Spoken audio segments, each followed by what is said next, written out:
desde o ponto de vista Uhum, epidemiológico, uhum. o que que é seu internato? O que que tem muito aqui que talvez você não esperava, porque Chagas. você é brasileiro, Isso? De doenças? de doença na pediatria, Hum, de, do que aparece na emergência, Uhum, do que aparece na ginecologia, uhum. né? Em E pediatria, começamos por pediatria. Bronquiolite. Você vê muita bronquiolite. Que é sibilâncias em lactantes menores que 2 anos, você vê demais. Demais isso daí. Pneumonia, você vê muito. EDA, enfermidade diarreica aguda. Você vê demais, demais, demais, demais, demais. Então, as três estão interligadas. Infecção urinária também entra. Mas as três estão interligadas. EDA, pneumonia, bronquiolite. Você vê muito em pediatria. Demais, gente. Demais. Na ginecologia ou na medicina interna, Chagas. Você vê muita mãe com Chagas positivo. Você tem que fazer micrométodo no bebê. Pra saber se o bebê entendeu? É muito assim, gente. É sério. É muita coisa. Ciência ma- cardíaca chagásica, você vê muito. mas Mas, o perfil respiratório, ele, de certa forma, ele corresponde ao que a OMS diz, olha, isso aqui realmente é mais frequente. aham, Infecções respiratórias de vias sim, inferiores são aham, a terceira causa de mortalidade uhum, no mundo, mas Chagas não passa nem perto, que está uhum, onde os outros países uhum. já alcançaram de eliminação, Sim, com certeza, né? né? E a gente está, de certa forma, perto de Santa Cruz. Uhum. Barnes, todavia, não é o fim do mundo. Ô, louco, é muito bonito lá. Não, não, no sentido seguinte, assim, Vocês foi gostar de lá, você, é melhor que Guarantã. Mentira. no sentido Ah, seguinte, a gente, quando a gente lembra da história da doença de Chagas no aham, Brasil, a gente vai no sentido seguinte, na medida que eu vou urbanizando o meu país, eu uhum. vou eliminando Chagas dos Claro, grandes até porque é uma centros, tropical, né? É uma enfermidade tropical. eu vou eliminando Chagas e ela vai ficando restrito ao rural, do rural, do rural, do rural. Uhum. Mas Só que o não é Arnes é assim que quase acontece. Santa Cruz. Só que não é assim que acontece. A incubação, ela pode vir depois de 10 anos, entendeu? Aí que tá. E a urbanização, como é que fica nisso? Você Não, entendeu? essa é a pergunta. Aham, não, entendeu? Eu sei. O que que é a sua visão desse processo? Assim, você acha que, desde o ponto de vista epidemiológico, assim, qual que é o desafio da medicina desse país? Um desafio muito grande. Para Chagas, Uhum, concretamente, a minha pergunta, assim, você uhum, acha que a gente só vive essa história do, ó, isso aqui é minha herança, uhum, mas isso não vai se repetir na próxima geração porque essa já está melhor cuidada? Ou não vai repetir, porque as crianças estão nascendo com Chagas, porque as casas uhum. ainda estão vulneráveis e há transmissão ativa por barbeiro e etc, Sim, com etc. toda certeza. Sabe o que que acontece, amigo? É, aqui no SUS daqui, no Sistema Único daqui, principalmente no, como é que é o nome do, enfim, não vou me lembrar agora, eles passam de casa em casa, tipo agente de saúde, sabe? Eles passam de casa em casa monitorando como é que tá a questão da dengue, que é muito também, tá? Mas nas chagas, que é o que você quer, enfim, que foi a sua pergunta, vê muito a questão do próprio, se tá cobertinho, sabe? Se tem aquelas telas, passa repelente. Então, assim, eles vão de casa em casa. A gente diz isso pela província. Na província, quando a gente tá na província, a gente vai de casa em casa também, no sol quente mesmo. Pra falar, olha, como é que tá o saneamento básico aí? Ô mãe, vamos melhorar aqui. Tem que deixar mais limpo. Entendeu? Vamos colocar uma telinha pra não ser picado. Entendeu? Vamos passar repelente, sabe? Então, assim, amigo, não tem como, num país tropical, você cortar isso daí. Você tem medidas preventivas para você poder não ter maior índice de contaminação, certo? Maior índice dessa própria infecção que você tem por conta desse protozoário, não é? Então, tipo assim, é isso. É só saneamento básico, é só qualidade de vida melhor, passar muito, muito repelente. Não tem isso o que fazer. Muito para um país tropical. E Mas, quando a gente fala mas de. tem adesão de paciente? Como assim? Porque, por exemplo, você começa a enxergar. Uhum. Houve uma recente campanha Uhum. contra a Lissa vírus aqui na Bolívia, Claro. que é raiva, né? Uhum. Lissa vírus é um dos vírus que transmite a raiva. Uhum. E você vê pela narrativa, não, um monte de colega foi vacinar, Eu cheguei na casa da senhora e tinha 10 gatos. Eu cheguei na casa do outro tinha 20 cachorros.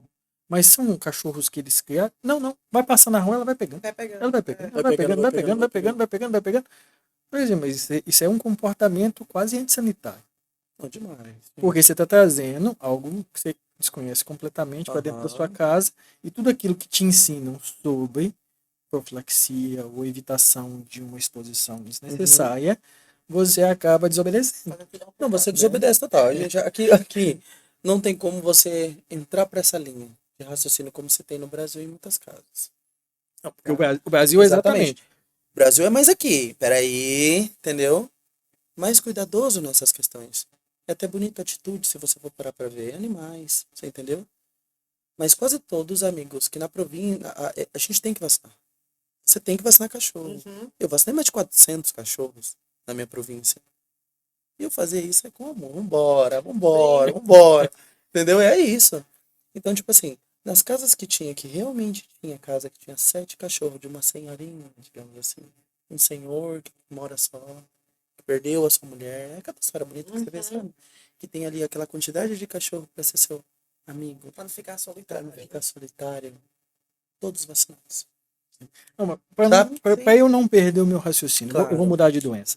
Vai lá. Tuberculose. Uhum. Aqui a gente tem, por exemplo, se você pegar os reportes da Uhum. OMS, você não vai ter a Bolívia lá indicada a mais de 100 mil casos, porque a Mas é população é muito, pequena, mas você tem uma taxa que vai de 100 a 249 casos por habitante, isso dos casos reportados, Uhum. né? Sim, Dos casos reportados. com certeza. Ou seja, isso é quase 5 vezes mais alto que a taxa por habitante no Brasil, que é um país Uhum. crítico Sim. para tuberculose. Em que medida, essa pergunta, o paciente daqui, ele deixa de aderir ao tratamento? Com toda certeza. Eu tive um paciente com 65 dias de internação, que eu fiquei com ele quase toda a rotação de medicina interna, que ele não quis tomar nenhuma medicação. Isoniazida, tambutol, procinamida, não é? Exato. Então não quis tomar. Não quis tomar. Ou seja, só internado, claro, obrigatório, né? Sim. Entendeu? Então, e nesse sentido, ele vira um transmissor. Sim. A gente não consegue avançar em saúde pública, Com toda porque certeza. as pessoas são loucas. Não, E no demais. sentido assim, e parece ser um cultural, porque na verdade todo mundo aqui é um povo só. Com toda No certeza. sentido assim, brasileiro, boliviano, paraguaio, Aham. argentino, colombiano, equatoriano, a gente é um povo mestiço de Europa com índio, com Aham. África, e a gente tem nossa própria identidade.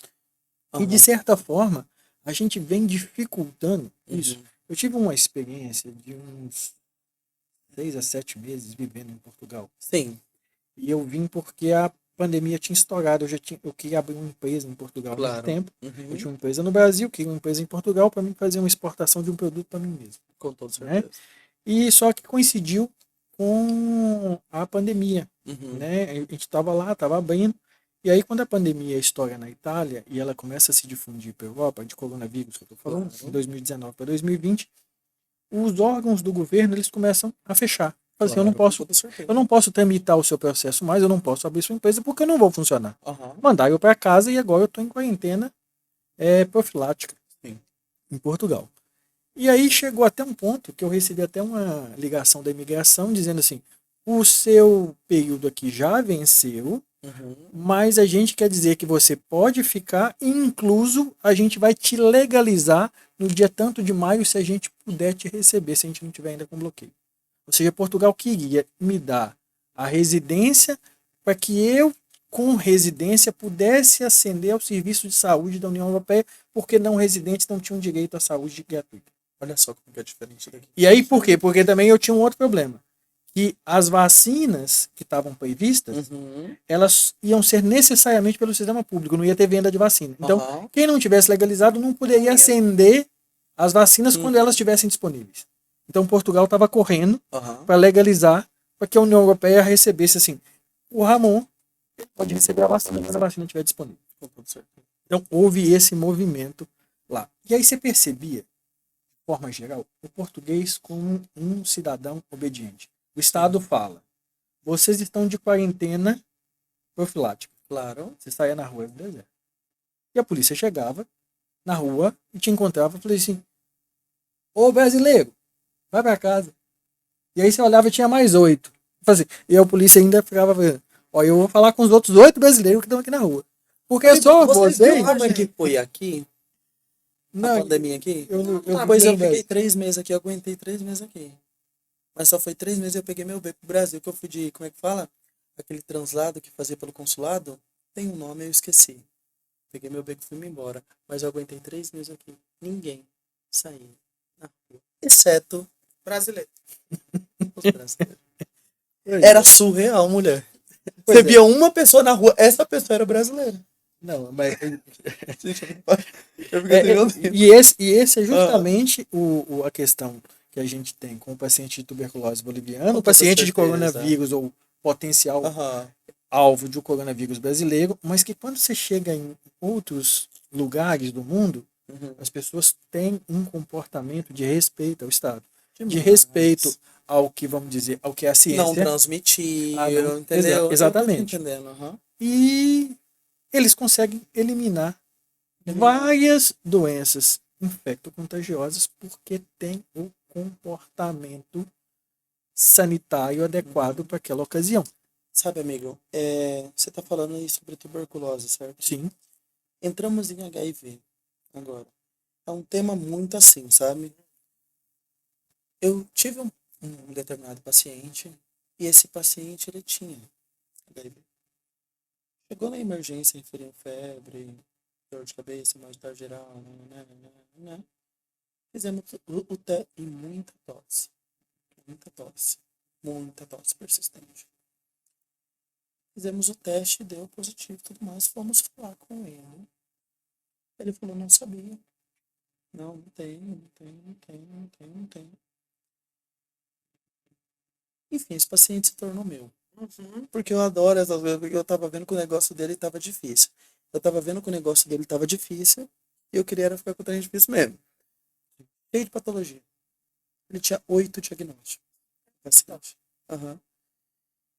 E aí, vamos lá. Entramos no sistema, né? Porque esse sistema é um sistema daqui onde você, quando você é positivado, automaticamente você já entra no sistema para pegar os seus medicamentos e tomar as medicações corretas, certo? E ele já foi diagnosticado há 4 anos atrás. Ele tinha sido diagnosticado. E ele dizia que não sabia. Exato. E ele tomando a medicação. Ou seja, ele tirou 4 vezes a medicação. 4 meses ele tirou a medicação. E depois disso, nunca mais. Ou seja, a carga viral dele subiu, as células dele de defesa desceu e ele teve uma tuberculose por co-infecção de HIV.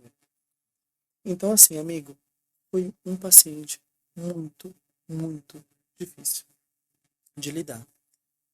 Mas foi o que eu mais aprendi em toda a minha vida. Ele tinha tuberculose post com a infecção HIV. Ele tinha atelectasia passiva basal. Ele tinha derrame pleural de 214 ml. Eu lembro como se fosse hoje. Ele tinha, ele tinha anemia severa. Ele era um paciente com desnutrição severa. Ele era um paciente com inúmeros diagnósticos. Inúmero. Ele fazia febre todos os dias. Ele tava todo potente, Ele né? tava assim. Agora eu posso te falar uma coisa muito bonita? Muito bonita. Ele tinha uma mulher. Essa mulher não abandonou ele em nenhum momento.